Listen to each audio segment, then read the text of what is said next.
Welcome to the Separation Anxiety in Dogs Decoded podcast. I am your host, Ness Jones, and we'll be deep diving into all things separation anxiety. But before we get started, please make sure you like this episode, subscribe to the channel, and turn on your notifications so you never miss another one. And don't forget, if you are interested in joining my easy step-by-step training program to resolve separation anxiety in your dog, you'll find the link in the show notes. Now let's get started. And welcome back. So in this episode, we are going to be talking about understanding some of the causes of separation anxiety.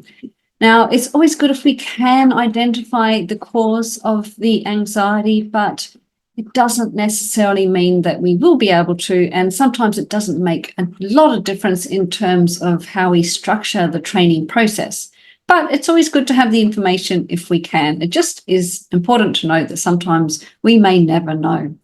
So let's start at the beginning with genetics. Unfortunately, it is true that some dogs are genetically programmed to be a little bit anxious or fearful. It can be something that is back from the genes, like it's not necessarily the parents. It could be a throwback somewhere that's just cropped out. In this particular dog, you could have 10 pups in a litter and maybe only one or two of them are anxious, or maybe all of them are anxious. Obviously, there are some disreputable breeders out there, and they are breeding dogs that they know to be anxious, and they're just they're just continuing these bloodlines of anxious dogs. So it's really unfortunately, but it does happen. So if in the perfect world we can find a breeder that we know the dogs are robust and confident, you're already on the right path. But unfortunately, you've already got your dog, no doubt. So it could be a case of we can't fix that, but we can still help them with their separation anxiety. It's just that we can't fix their genetics. And then, of course, we have the bitch. So the bitch is in whelp, or she's pregnant, and maybe she's not getting the best of care. So perhaps she's not getting the right food. Oh, sorry, excuse me, that was my dog. If you're wondering what that awful noise was, and he just coughed. I thought he was coughing up something, but there's nothing there, thank goodness. Anyway, so carrying on. So yes, a bitch that's pregnant, not getting the right care. So maybe she's in a stressful environment. Perhaps she's not getting the right food. For whatever reason, she's carrying these pups and she's suffering from some sort of level of stress or anxiety. So that's going to impact the pups when they come out. Then, of course, once the pups are whelped, we have the issue of, what care are they being given? So we know that places like puppy farms, those puppies don't have much of a chance to get good care. If, most puppy farms, well, I don't want to generalize, but if it's a puppy farm, it's probably not a really great place. And those pups may not be getting the interaction with the big wide world that they need to develop confidence and to feel safe. Safety is a big issue. Just sort of coming back a little steps, I should talk about breed disposition. So studies show that there is a skew, if you like, to slightly more male dogs being prone to separation anxiety than female dogs. It's not a big skew, it's very slight. When we also say, well, some breeds have more propensity to separation-related behaviours, I would say if we were going down that road, possibly dogs like huskies, you might say dachshunds, you might say oodle types, but we have to be really, really careful with this because there's been a lot of studies done into this. Any research that is done, we need to look at the study itself. So was it a robust study? How many dogs were looked at? how was the study done in terms of the science behind it? So is it just anecdotal accounts, information provided from the Guardian, or is it more scientific? Is there more, are there researchers involved, et cetera, et cetera? So we need to look at the study itself and how many dogs were in the study.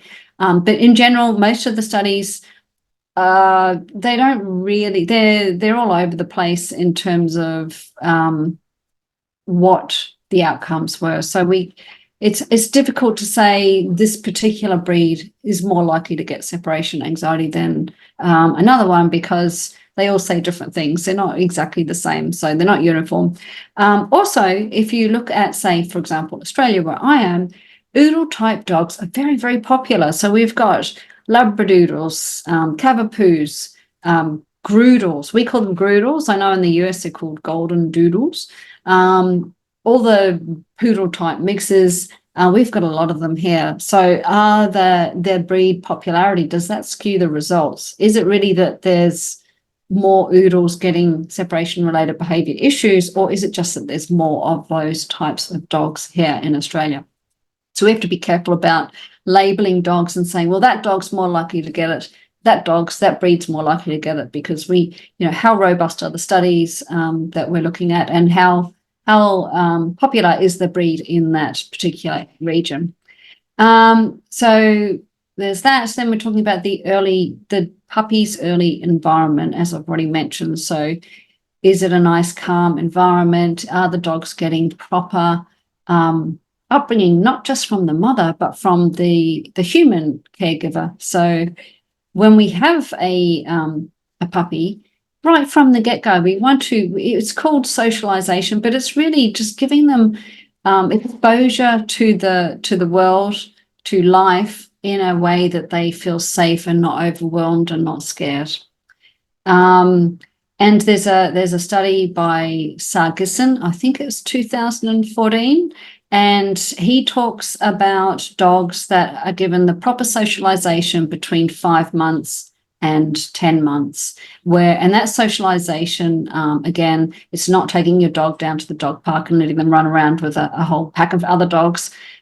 Socialization is really about exposure to things in the big wide world that they're going to experience through their lives. So it could be, people carrying umbrellas, men wearing hats and sunglasses. It could be children kicking footballs around. It could be skateboards, bicycles, motorbikes, trucks, all those sort of things. We call that, taking the dog to a supermarket and letting it watch the world go by. But when we do expose a dog, whether it's a puppy or an adult, to the big wide world, we want to make sure that the dog isn't scared. So we are always looking at making sure they feel confident about their environment, making sure they feel safe. Safety, as I said already, is a big, big thing. So if you take a dog to those scary type environments and they're not being exposed in a way where they feel safe, that can really impact their future experiences, if that makes sense. So anyway, Sargisson says between 5 and 10 months. However, most dog trainers, most dog professionals would say, well, that really should start, that socialization exposure should start as early as possible. So there's things breeders can do to help puppies gain their confidence and feel safe. So that's really, really important. And then, of course, when the pup goes into their new home, same thing. So a lot of vets, as most of you listening will know, will say, well, you can't take the puppy out till it's 16 weeks old and it's had all its vaccinations, et cetera, et cetera. I'm definitely not one of those people. So that puppy should go out and it should experience the world in a safe way where it feels confident and gains confidence, because there is ways to do it. So you can carry the puppy, you can put it in something, and you can expose it to the world, but keeping it away from whatever the scary thing is. So, we'll be talking about thresholds in a later episode, but thresholds go both ways in terms of home alone time, but also in terms of how far away that puppy is or the dog is from whatever might scare it. So let's say it's kids, children. Maybe it's never been exposed to children. So you're not going to take a puppy down to an area where a playground and let all the kids swamp it and overwhelm it, because that's not going to be a great experience for that puppy. So when we expose that puppy, we will want the puppy to feel safe. So you might keep your distance at first, then you maybe let one child say hello to it, and then, one by one, as opposed to feeling overwhelmed and swamped. But the basis of the research by Sargisson was that if a dog that is given proper socialization, and again, he says between 5 and 10 months, I would say a lot earlier, is much more confident, and a much more confident dog is going to be able to spend more time at home alone without feeling afraid. So it's a really good thing to do. So really, really important. So another cause of separation anxiety can be past experiences or trauma. So the puppy that's brought up into an environment where it's scared all the time, obviously it's not going to grow up and be a confident dog. It's unlikely. But there's other circumstances such as trauma. So, if you were out somewhere and your house got burgled, and unfortunately some nasty things can happen during burglaries to animals in the home, or it could just be the trauma of having strangers coming into the home. That can impact the dog's ability to be home alone. So we have to look at what has that dog gone through, and how has that impacted it, and has that impacted its home alone time. Sometimes we don't know, because if you've rescued a dog, and rescues often have trauma, not all of them, but some of them do have past traumas, past negative experiences. That dog is, may not be able to cope with home alone time, but we may not know what happened to that dog. So we have to take that into account and just note that, recognize it. Other things that can impact the dog's ability to be home alone time are changes in household routine. Moving home too is a big one. So I know myself, I moved a couple of years ago. My boy, who's in here being a bit silly and whiny, I'm terribly sorry, and huffy and puffy because it's a bit warm, he didn't like it when we moved. He wasn't terribly happy about it. There were some weird noises in the new environment, and he just you could tell he was very, very unsettled. And he just didn't cope very well. I worked from home, so I didn't have to worry too much about leaving him by himself, especially the first few days. He's fine now. But initially that was a big thing for him. So we have to take those sort of things into account. I think if I had moved and then the next day I'd said, right, well, I'm going out for 4 hours, I don't think he would have coped at all. And then, of course, he's building up a fear history, if you like. So the more times I might leave him before he's ready, that's really important, before he's ready. If you do that, he has a negative experience.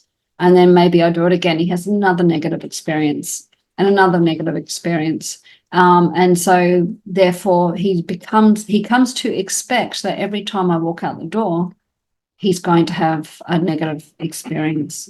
So luckily I was able to be quite mindful about this. I didn't leave him to his own devices for the first couple of weeks, and then we eased into it nice and slowly.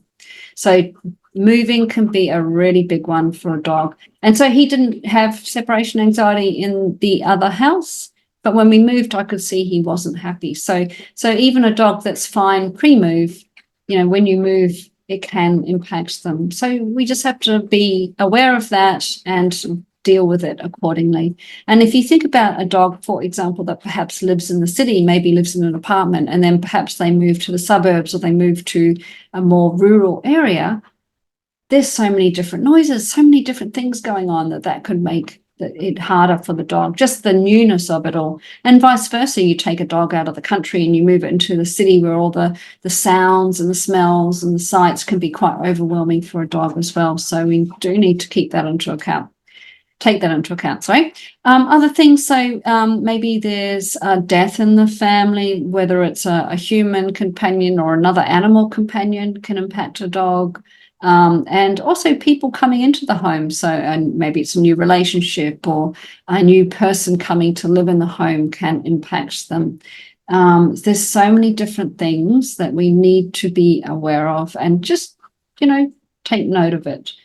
Of course, now we do have the whole COVID scenario. So the pandemic was pretty bad for dogs. So what we saw was some dogs that were fine pre-COVID, pre-lockdowns, spent 2 years 24/7 with their guardians, then life went back to normal. Even those dogs, not all of them, but maybe the less robust ones or the ones that really did have access 24/7 could find it hard, find it a struggle. But the other issue, of course, was a lot of dogs came into their new homes at the start of COVID or during the COVID pandemic. They never learned to be by themselves in that home with those people because of the pandemic, because of the lockdowns. So then life went back to normal, and same story. They've never learned to be by themselves in that home. And that applies for the puppies that were brought into the homes and also the rescue dogs. So I know all the shelters, or a lot of the shelters in Australia, you could not get a dog from a shelter, from a breeder, from a rescue in Australia at the start of the pandemic. I'm assuming that's probably the case in a lot of other areas around the world. And so those dogs came into their new homes, got comfortable living there, had access to their new guardians for 24 hours, 7 days a week, and then suddenly had to learn to, actually, this isn't what life is actually like. It's not like this at all. It's different. So, and then, of course, we've got the work from home. So because many people started working from home and still work from home, they haven't actually had to go back to a work office environment, office or, whatever it is. They've been able to continue to work from home. But of course, that's fantastic for the dog, but maybe not so great if they're not getting enough practice at being by themselves. So that can impact them. Ill health can impact them. So dogs with pain, allergies, gastro, all these sort of things can help them or not help them, but unfortunately can impact them, can make them uncomfortable with being by themselves. If you think of a child that's unwell for whatever reason, they want their mums. They don't want to be, they probably don't want to be by themselves. They want to feel that safety of having mum nearby.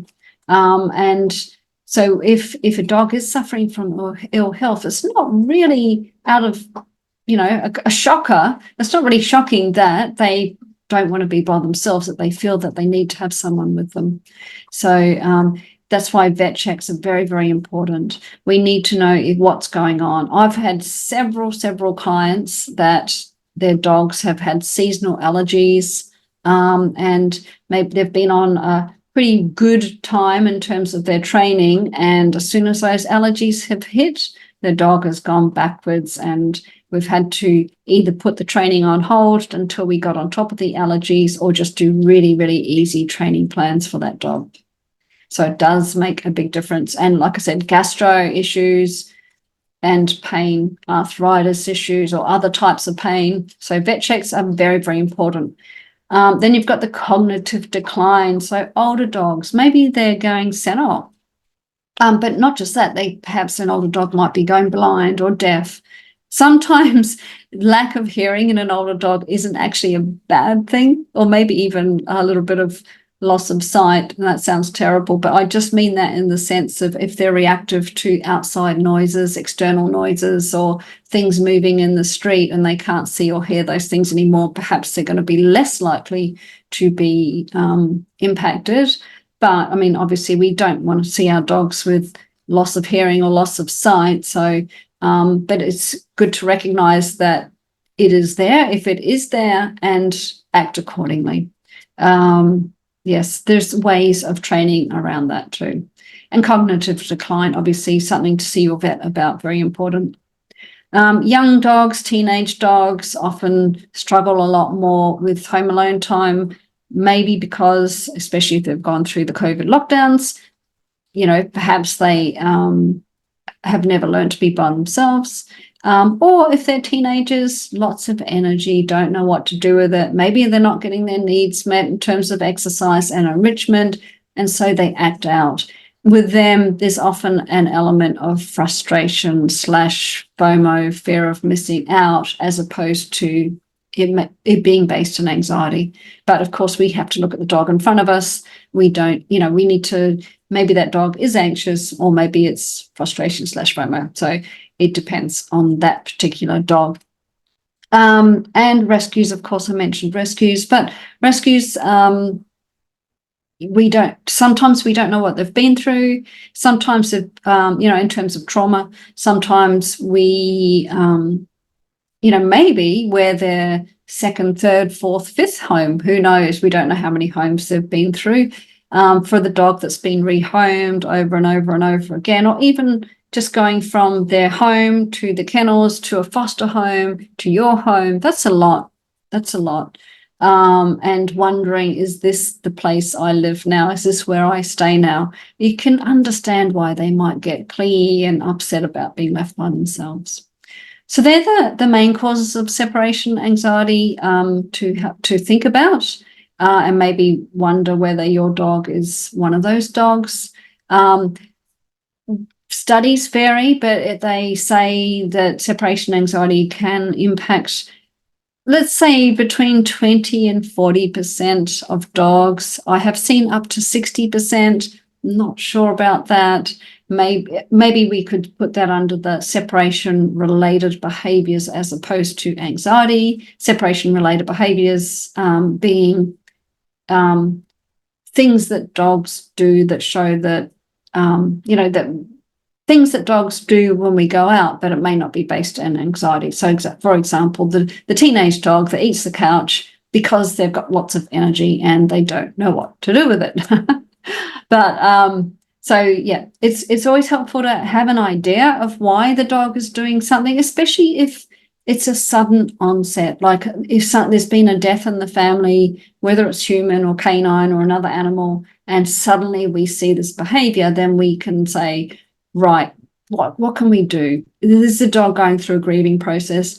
Does the dog need another companion? We can hone into things. Whereas if we don't know, we just have to do some training around it and do the best we can.